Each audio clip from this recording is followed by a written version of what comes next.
নমস্কাৰ সকলোকে পুনৰবাৰ স্বাগতম জনাইছো আশা কৰো সকলো ভালে আছে যি সকলে ডিএমই ডিএইচএস আৰু ডিএইচএস এফডব্লিউ যি টেকনিক্যাল আৰু নন টেকনিক্যালৰ ভ্যাকেন্সি ওলাইছে সেই ভ্যাকেন্সি সমূহৰ বাবে যদি ভালদৰে প্ৰিপাৰেচন কৰিম বুলি ভাবিছে তেওঁলোকলৈ আমাৰ চেনেলত আজিৰে পৰা ক্লাছ ষ্টাৰ্ট কৰা হৈছে আৰু এই ক্লাছত আমি কি পঢ়িম এই ক্লাছত আমি ডিএমই আৰু ডিএইচএসৰ যিবোৰ প্ৰিভিয়াস ইয়াৰ কোৱেশ্চন পেপাৰ সেই কোৱেশ্চন পেপাৰসমূহ এনালাইসিস কৰিম আৰু সম্পূৰ্ণ ভিডিও সিৰিজটোৰ জৰিয়তে আমি লাষ্ট 6 ইয়াৰত যিবোৰ কোৱেশ্চন আহি গৈছে ডিএইচএস বা ডিএমইত সেই কোৱেশ্চনসমূহ এনালাইসিস কৰিম যি সকল সিৰিয়াস ক্যান্ডিডেট যি সকলে এই ভ্যাকেন্সি সমূহৰ নিজৰ নামটো সন্নিবিষ্ট কৰিম বুলি ভাবিছে তেওঁলোকে এই ভিডিও সিৰিজটোৰ সম্পূৰ্ণ ভিডিওসমূহ চাব কাৰণ এই ভিডিওসমূহত আপোনালোকে কি পাব যে প্ৰিভিয়াস ইয়াৰত আমাৰ কোৱেশ্চন প্যাটাৰ্নটো কেনেকুৱা আছিল কোনটো টপিকৰ পৰা আমাৰ কি কোৱেশ্চন আহিছিল তাৰ আইডিয়াটো পাব আৰু ইয়াৰ লগতে টেকনিক্যালৰ যেটো আমাৰ পৰীক্ষা ডেট অলৰেডি ঘোষণা কৰিছে 12 জানুৱাৰী আৰু নন টেকনিক্যাল সকলৰো ৰিএপ্লাই ডেট আমাৰ এনাউন্স কৰা হৈছে সো আপোনালোকৰো এক্সাম অতি সোনকালে হ'ব সো ভিডিওটো খুবেই ইম্পৰ্টেন্ট ভিডিও হ'ব আৰু মই যেতিয়া এই কোৱেশ্চনসমূহ আপোনালোকৰ লগত ডিসকাস কৰিম প্ৰতিটো কোৱেশ্চনৰ লগতে কিছুমান ইম্পৰ্টেন্ট পইণ্ট আপোনালোকক মই দিবলৈ চেষ্টা কৰিম এই ইম্পৰ্টেন্ট পইণ্টসমূহ আপোনালোকে নোট বনাই যাব ঠিক আছে সো আহক আমাৰ ভিডিওটো আৰম্ভ কৰো আমাৰ ফাৰ্স্ট কোৱেশ্চনটো চাম কোৱেশ্চনটো কি আছে দা আৰিয়ানছ কেম টু ইণ্ডিয়া ফ্ৰম আৰিয়ানসকল ভাৰতলৈ ক'ৰ পৰা আহিছিল ইয়াৰ কাৰেক্ট আনসাৰটো কি হ'ব আমাৰ এই কোৱেশ্চনটো আগত বহুতবাৰ ৰিপিট হৈছে সো খুবেই ইম্পৰ্টেন্ট কোৱেশ্চন ইয়াৰ কাৰেক্ট আনসাৰটো হ'ব অপচন বি চেন্ট্ৰেল এছিয়া আৰিয়ানসকল ভাৰতলৈ ক'ৰ পৰা আহিছিল আৰিয়ানসকল ভাৰতলৈ চেন্ট্ৰেল এছিয়াৰ পৰা আহিছিল Question number 2 Gautam Buddha was born at Gautam Buddha জন্ম ক'ত হৈছিল ইয়াৰ কাৰেক্ট আনসাৰটো কি হ'ব অপচন এ আছে বুদ্ধগয়া অপচন বি আছে সাৰনাথ অপচন সি আছে পাটলিপুত্ৰ আৰু অপচন ডি আছে লুম্বিনী পাৰ্ক ইয়াৰ কাৰেক্ট আনসাৰটো কি হ'ব আমাৰ এই কোৱেশ্চনটো কাৰেক্ট আনসাৰ হৈছে option D Lumbini park Gautam Buddha জন্ম ক'ত হৈছিল লুম্বিনীত হৈছে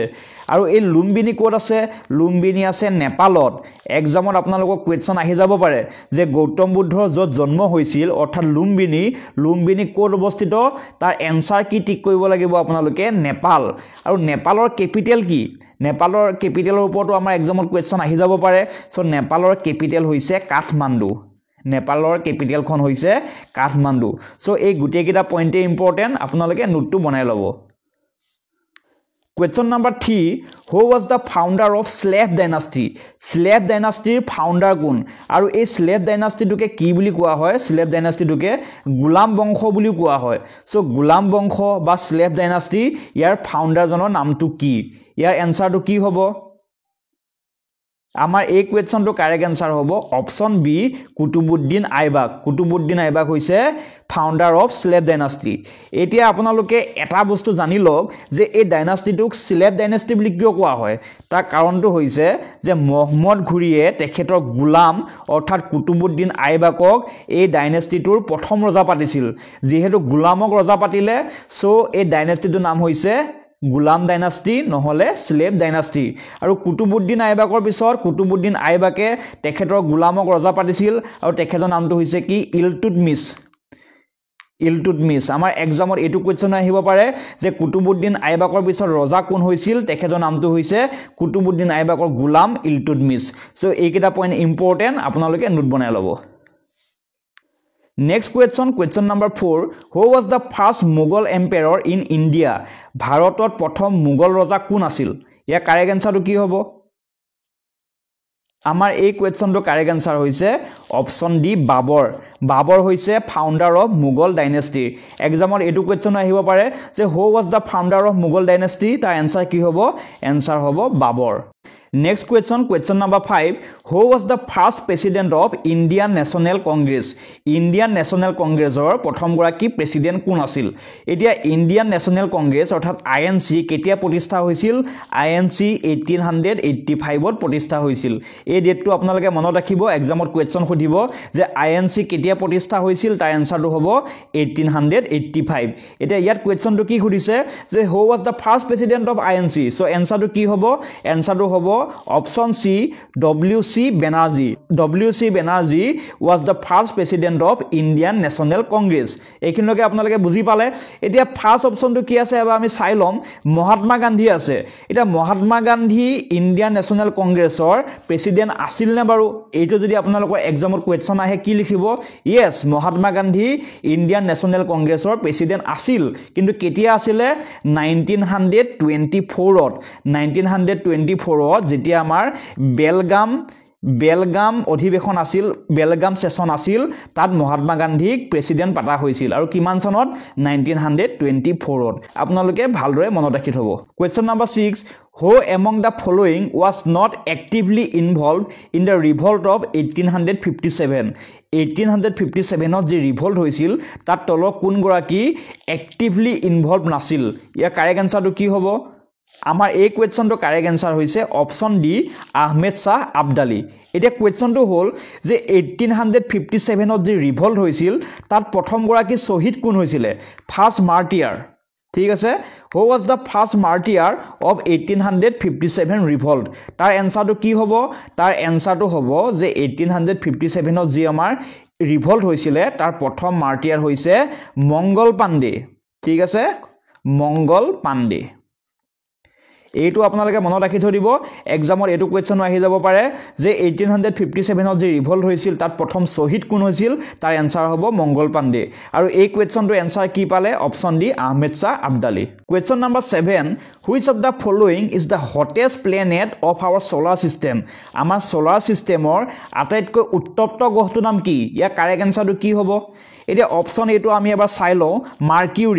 মাৰ্কিউৰি হৈছে সূৰ্যৰ একেবাৰে ওচৰতে থকা গ্ৰহ এইটো যদি আমাৰ সূৰ্য হয় এইটো হৈছে আমাৰ মাৰ্কিউৰি সূৰ্যৰ একেবাৰে ওচৰত থকা গ্ৰহটোৰ নাম কি বুলি যদি আমাৰ এক্সামত কোৱেশ্চন আহে তাৰ আনসাৰ হ'ব কি মাৰ্কিউৰি কিন্তু সূৰ্যৰ একেবাৰে ওচৰতে থাকিলেও মাৰ্কিউৰি আটাইতকৈ হটেষ্ট বা আটাইতকৈ উত্তপ্ত গ্ৰহ নহয় তাৰ আনসাৰটো কি হ'ব আনসাৰ হ'ব option B Venus is the hottest planet of our solar system যদি এক্সামত কোৱেশ্চন সোধে যে সোলাৰ সিস্টেমৰ সূৰ্যৰ একেবাৰে ওচৰত থকা গ্ৰহটোৰ নাম কি তাৰ আনসাৰ কি হ'ব আনসাৰ হ'ব মাৰ্কিউৰি আৰু সকলোতকৈ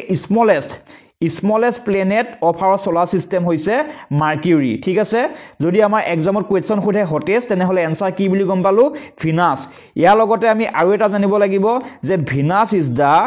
ব্ৰাইটেষ্ট planet of our solar system ভিনাছটো কি হয় ব্ৰাইটেষ্ট প্লেনেট ইয়াৰ লগতে ভিনাছক আৰু কি বুলি কোৱা হয় ইভিনিং ষ্টাৰ বুলি কোৱা হয় evening star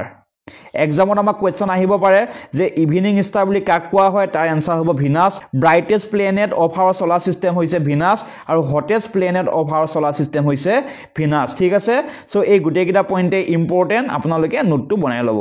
question number 8 which is the second longest river in the world পৃথিৱীৰ সেকেন্ড লংগেষ্ট ৰিভাৰ কোনখন যদি আমাৰ এক্সামত কোৱেশ্চনটো আহা হয় যে longest river in the world তেনেহলে আনসাৰটো কি হল হয় আনসাৰটো হল হয় নীল হৈছে longest river in the world কিন্তু আমাৰ কোৱেশ্চনটো খুদিছে সেকেন্ড লংগেষ্ট সো আনসাৰটো কি হ'ব আনসাৰ হ'ব অপশ্যন ডি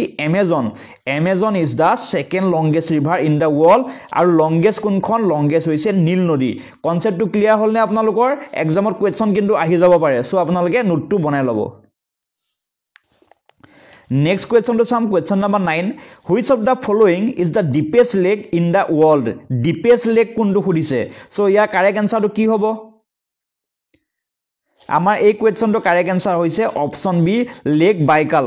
বাইকাল হৈছে ডিপেষ্ট লেক ইন দা ওয়াৰ্ল্ড আৰু এটো কোড অৱস্থিত হেতুটো আমাৰ এক্সামত কোৱেশ্চন আহি যাব পাৰে যে লেক বাইকাল কোড অৱস্থিত তাৰ আনসাৰ হ'ব ৰাছিয়া লেক বাইকাল ৰাছিয়াত অৱস্থিত Question number 10 what is the capital of Canada Canada capital কি এটা DME হক বা DHS হক DME DHS এক্সামত আমাৰ capital আৰু কাৰেন্সি ওপৰত কোৱেশ্চন আহে সো আপোনালোকে এই কোৱেশ্চনটো আনসাৰ দিয়ক যে what is the capital of Canada এই কোৱেশ্চনটো কাৰেক্ট আনসাৰ হ'ব option A Ottawa is the capital of Canada যদি আমাক currency খুধে What is the currency of Canada? তাৰ answer হ'ব Canadian dollar. ঠিক আছে? Currency হৈছে Canadian dollar আৰু capital হৈছে Ottawa. এতিয়া এইখিনিতে আপোনালোকক মই জনাব খুজিছো যে 12 জানুৱাৰীত আমাৰ হ'ব লগা ডিএমই ডিএইচএছ আৰু ডিএইচএছ এফডব্লিউ যেটো টেকনিক্যাল এক্সাম তাৰ বাবে আপোনালোকলৈ মক টেষ্ট প্ৰস্তুত কৰা হৈছে আৰু আপোনালোকৰ যেটো এক্সাম হ'ব তাত যি ধৰণৰ কোৱেশ্চন আহিব যেটো আপোনালোকৰ কোৱেশ্চন প্যাটাৰ্ন হ'ব সেই একে প্যাটাৰ্নতে আমি মক টেষ্টসমূহ বনাইছো আগত যিবোৰ এক্সাম হৈ গৈছে তাৰ কোৱেশ্চন প্যাটাৰ্নটো ভালদৰে এনালাইসিস কৰি এই মক টেষ্টসমূহ আমি বনাইছো ইয়াত আপোনালোকৰ ইংলিছৰ কোৱেশ্চন থাকিব জেনাৰেল নলেজৰ কোৱেশ্চন থাকিব জিএছৰ কোৱেশ্চন থাকিব অৰ্থাৎ জেনাৰেল সায়েন্স আৰু ইয়াৰ লগতে ম্যাথমেটিক্সৰ কোৱেশ্চনো থাকিব সো যি সকল ক্যান্ডিডেটে আমাৰ 12 জানুৱাৰীত হ'ব লগা টেকনিক্যাল এক্সামৰ বাবে প্ৰিপাৰেচন কৰি আছে তেওঁলোকে এই মক টেষ্টসমূহ কিনি ল'ব পাৰে এই মক টেষ্টসমূহ যদি আপোনালোকে ভালদৰে সলভ কৰে তেনেহলে আহি থকা এক্সামৰ বাবে আপোনালোকৰ কনফিডেন্সটো বাঢ়ি যাব আৰু এক্সামত আপোনালোকৰ বহুতখিনি সহায় হ'ব সো এতিয়া এই মক টেষ্টসমূহ কিনিবৰ বাবে আপোনালোকে মোৰ WhatsApp নম্বৰত যোগাযোগ কৰিব WhatsApp নম্বৰটো হৈছে 8473885117 সো এই নম্বৰটোত আপোনালোকে যোগাযোগ কৰি এই মক টেষ্ট কেইখন কিনি ল'ব পাৰিব Question number 11. What is the currency of Bangladesh? Bangladeshor currency নাম কি? ইয়াৰ কাৰেক্ট আনসাৰটো কি হ'ব? এটা প্ৰথম আপোনালোকে কক যে বাংলাদেশৰ ক্যাপিটেলৰ নাম কি? What is the capital of Bangladesh? Answer is Dhaka. বাংলাদেশৰ ক্যাপিটেল কি? ঢাকা. বাংলাদেশৰ ক্যাপিটেল হৈছে ঢাকা আৰু বাংলাদেশৰ যেটো কাৰেন্সিটো হৈছে টাকা. ঠিক আছে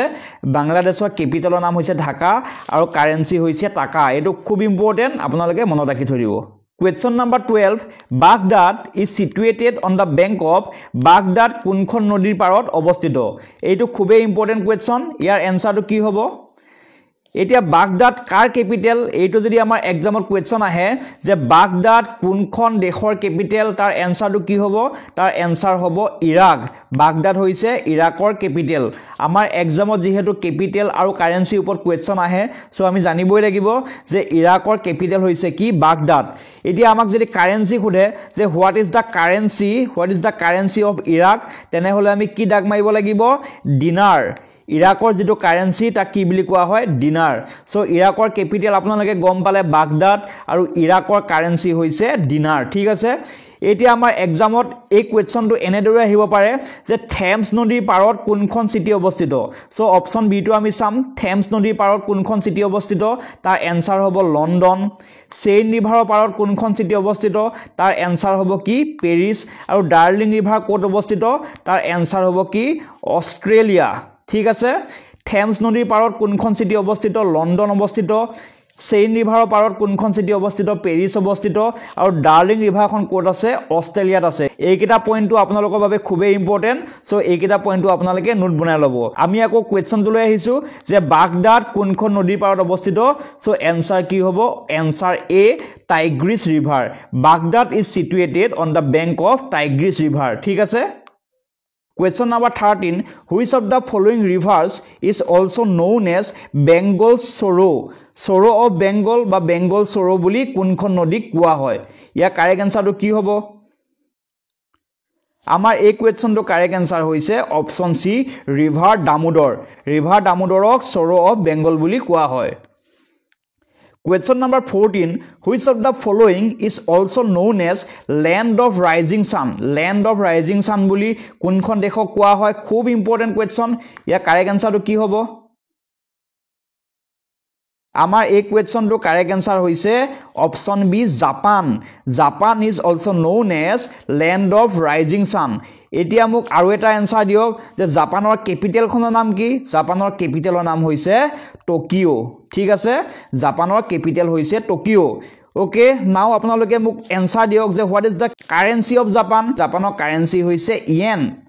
জাপানৰ কাৰেন্সি হৈছে কি ইয়েন জাপানৰ ক্যাপিটেল হৈছে টকিঅ আৰু কাৰেন্সি হৈছে ইয়েন সো এটো খুবেই ইম্পৰ্টেন্ট এইকেইটা নোট আপোনালোকে বনাই লব Question number 15. Konark is famous for Konark কিহৰ বাবে বিখ্যাত তাৰ কাৰেক্ট আনসাৰটো কি হ'ব ইয়াৰ কাৰেক্ট আনসাৰ হ'ব অপচন ডি সান টেম্পল কোনাৰ্কত কি আছে কোনাৰ্কত সান টেম্পল আছে সেইভাবে কোনাৰ্ক বিখ্যাত কেতিয়াবা আমাৰ এক্সামত কোৱেশ্চনটো উলুটাকে সোধে যে সান টেম্পল ক'ত অৱস্থিত তাৰ এনসাৰ কি হ'ব তাৰ এনসাৰ হ'ব কোনাৰ্ক এটা প্ৰথম অপচনটো চাওক যে জগন্নাথ টেম্পল ক'ত অৱস্থিত জগন্নাথ টেম্পল পুৰীত অৱস্থিত আৰু পুৰী ক'ত আছে পুৰী আছে উৰিষ্যাত আছে আৰু ইয়াত আপোনালোকে যি দেখিলে কোণাৰ্কো ক'ত অৱস্থিত উৰিষ্যাতে অৱস্থিত সো ইয়াৰ পৰা আমাক কোৱেশ্চন আহিব পাৰে যে সান টেম্পল ক'ত অৱস্থিত সান টেম্পল কোণাৰ্কত অৱস্থিত আৰু কোণাৰ্ক আছে উৰিষ্যাত জগন্নাথ টেম্পল পুৰীত অৱস্থিত আৰু পুৰীও আছে ক'ত উৰিষ্যাত খুবেই ইম্পৰ্টেন্ট এতিয়াই নোটটো আপোনালোকে বনাই ল'ব Question number 16 Which of the following is not a seaport তলৰ কোনটো seaport নহয় ইয়াৰ কাৰেক্ট আনসাৰটো কি হ'ব আমাৰ এই কোৱেশ্চনটো কাৰেক্ট আনসাৰ হৈছে option D Bhubaneswar is not a seaport Question number 17 Why is Rajghat famous Rajghat কিহৰ বাবে বিখ্যাত এটো খুবেই ইম্পৰ্টেন্ট কোৱেশ্চন ইয়াৰ আনসাৰটো দিবলৈ চেষ্টা কৰক আমাৰ এই কোৱেশ্চনটো কাৰেক্ট আনসাৰ হৈছে option B it is the samadhi of Mahatma Gandhi Rajghat is the samadhi of Mahatma Gandhi খুবেই ইম্পৰ্টেন্ট এক্সামত এই কোৱেশ্চনটো আহি যাব পাৰে এতিয়া যেহেতু আমাক সমাধিৰ ওপৰত কোৱেশ্চন আহিলে তেনেহলে আপোনালোকে মোক আৰু এটা আনসাৰ দিয়ক যে বিজয়ঘাট কিয় ফেমাস ঠিক আছে বিজয়ঘাট কিয় ফেমাস আনসাৰ হৈছে it is the samadhi of Lal Bahadur Shastri ঠিক আছে Next question number 18 The famous Golden Temple is located in Golden Temple ক'ত অৱস্থিত অলপ আগত আমি কি পালো অলপ আগত আমি Sun Temple পালো ঠিক আছে জগন্নাথ টেম্পল পালো Sun Temple জগন্নাথ টেম্পল আৰু এবাৰ আমাক কি খুদিছে Golden Temple ক'ত অৱস্থিত তাৰ কাৰেক্ট আনসাৰটো কি হ'ব এই কোৱেশ্চনটো কাৰেক্ট আনসাৰ হৈছে option C Amritsar Golden Temple অমৃতসৰত অৱস্থিত Question number 19 Bandipur National Park is situated in Bandipur National Park ক'ত অৱস্থিত ইয়াৰ কাৰেক্ট আনসাৰটো কি হ'ব আমাৰ এই কোৱেশ্চনটো কাৰেক্ট আনসাৰ হৈছে option B Karnataka Bandipur National Park কৰ্ণাটকত অৱস্থিত Question number 20 Which of the following is a World Heritage Site in India তলৰ কোনটো এটা World Heritage Site ইয়াৰ কাৰেক্ট আনসাৰটো কি হ'ব আমাৰ এই কোৱেশ্চনটো কাৰেক্ট আনসাৰ হৈছে অপচন এ কাজিৰঙা ন্যাশনাল পাৰ্ক হৈছে ইউনেস্কো ওয়াৰ্ল্ড হেৰিটেজ সাইট এতিয়া আপোনালোকক আৰু এটা কোৱেশ্চন খুদিব পাৰে যে কাজিৰঙা ন্যাশনাল পাৰ্কক ইউনেস্কোয়ে কেতিয়া ওয়াৰ্ল্ড হেৰিটেজ সাইট ঘোষণা কৰিছিল তাৰ আনসাৰটো হ'ব 1985 চনত কাজিৰঙা ন্যাশনাল পাৰ্কক ইউনেস্কোয়ে ওয়াৰ্ল্ড হেৰিটেজ সাইট ঘোষণা কৰিছিল এতিয়া আৰু এটা কোৱেশ্চন আপোনালোকৰ আহি যাব পাৰে যেহেতু আমি ইউনেস্কোৰ বিষয়ে পঢ়িলো ইউনেস্কোৰ মুখ্য কাৰ্যালয় ক'ত অৱস্থিত ইয়াৰ আনসাৰটো দিয়ক যে ইউনেস্কোৰ মুখ্য কাৰ্যালয় ক'ত অৱস্থিত ইয়াৰ কাৰেক্ট আনসাৰ হ'ব যে ইউনেস্কোৰ মুখ্য কাৰ্যালয় পেৰিছত অৱস্থিত আৰু পেৰিছ ক'ত আছে পেৰিছ আছে ফ্ৰান্সত পেৰিছ হৈছে ফ্ৰান্সৰ ৰাজধানী আৰু এই পেৰিছতে ইউনেস্কো অৱস্থিত এক্সামত আপোনালোকৰ কোৱেশ্চন কেনেকৈ আহিব পাৰে গম পালে যে ওয়াৰ্ল্ড হেৰিটেজ সাইটটো আমি বুজি পালো কিন্তু ইউনেস্কোৰ মুখ্য কাৰ্যালয় ক'ত অৱস্থিত ইউনেস্কোৰ মুখ্য কাৰ্যালয় পেৰিছত অৱস্থিত যদি আমাক কোৱেশ্চন আহে যে what is the capital of France তেনেহলে তাৰ আনসাৰ হ'ব পেৰিছ এই গোটেইকেইটা পইণ্টে খুব ইম্পৰ্টেন্ট আপোনালোকে ভালদৰে নোট বনাই ল'ব Question number 21 Who was the first president of India ভাৰতৰ প্ৰথম গৰাকী ৰাষ্ট্ৰপতি কোন আছিল ইয়াৰ কাৰেক্ট আনসাৰটো কি হ'ব আমাৰ এই কোৱেশ্চনটো আনসাৰ হৈছে option B doctor Rajendra Prasad আছিল ফাৰ্স্ট প্ৰেসিডেন্ট অফ ইন্ডিয়া এতিয়া আপোনালোকৰ এক্সামত যদি কোৱেশ্চনটো আহে Who was the first female president of India Who was the first female president of India? Answer to ki hobo? Answer to hobo Pratibha Patil was the first female president of India. So, etu apnaloke note banai lobo je who was the first female president of India? Pratibha Patil. Question number 22. Which of the following is the capital of Andaman and Nicobar Island? Andaman aru Nicobar jikhon capital he capital khonor namtu ki? Ya correct answer to ki hobo? আমাৰ এই কোৱেশ্চনটো correct answer হৈছে option C Port Blair is the capital of Andaman and Nicobar island এতিয়া আপোনালোকৰ ট্ৰেন্ডিঙত আছে বৰ্তমান কি লক্ষদ্বীপ ঠিক আছে লক্ষদ্বীপ এতিয়া আপোনালোকৰ এক্সামত কোৱেশ্চন আহি যাব পাৰে যে what is the capital of Lakshadweep তাৰ এনসাৰটো কি হ'ব তাৰ এনসাৰ হ'ব আমাৰ option A Kavaratti Kavaratti is the capital of Lakshadweep so এইটো আপোনালোকে নোট কৰি ল'ব এক্সামত ইয়াৰ ওপৰতো কোৱেশ্চন আহি যাব পাৰে Question number 23 Lepcha is a type of Lepcha কোনখন ৰাজ্যৰ টাইপ এটো খুবেই ইম্পৰ্টেন্ট কোৱেশ্চন ইয়া কাৰেক্ট আনসাৰটো কি হ'ব আমাৰ এই কোৱেশ্চনটো কাৰেক্ট আনসাৰ হৈছে অপচন বি সিকিম লেপচা হৈছে সিকিমৰ ট্ৰাইব আৰু এটা কোৱেশ্চন আহিব পাৰে আপোনালোকৰ যে আপাতানি যেটো ট্ৰাইব আছে আপাতানি হেতু কোনখন ৰাজ্যৰ ইয়াৰ আনসাৰটো কি হ'ব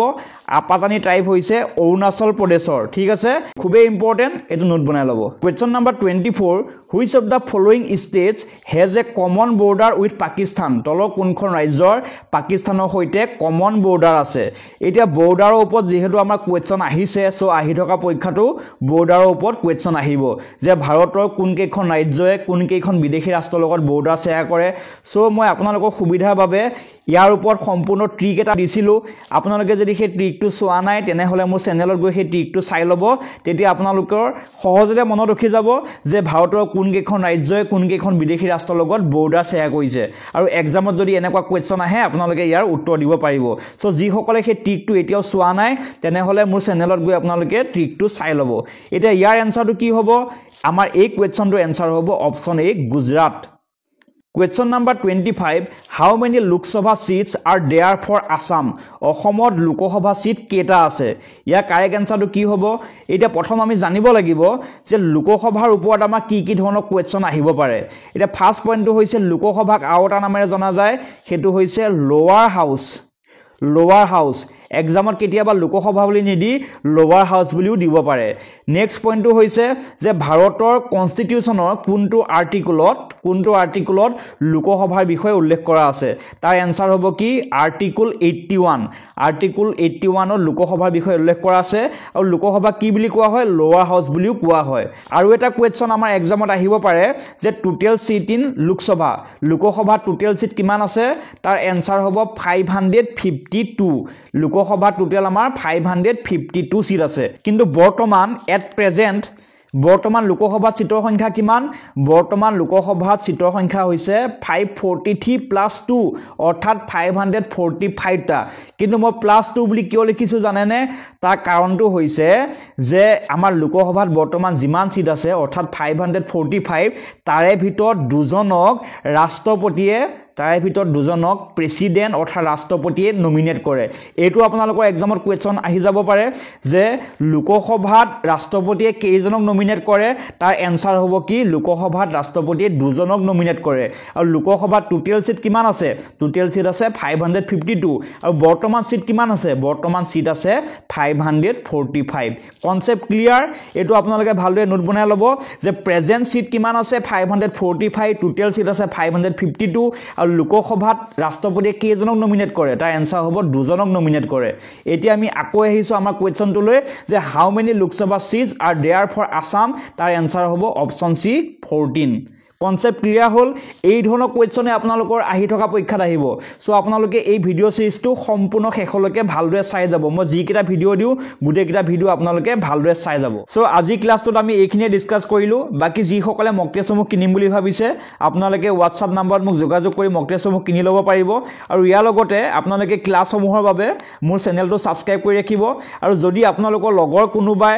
বা আপোনালোকৰ ঘৰৰ পৰিয়ালৰ কোনোবাই এই পৰীক্ষাৰ বাবে প্ৰিপাৰেচন চলাই আছে তেওঁলোকলৈ মোৰ ভিডিওটো শেয়াৰ কৰি দিব আজিলৈ ইমানেই ধন্যবাদ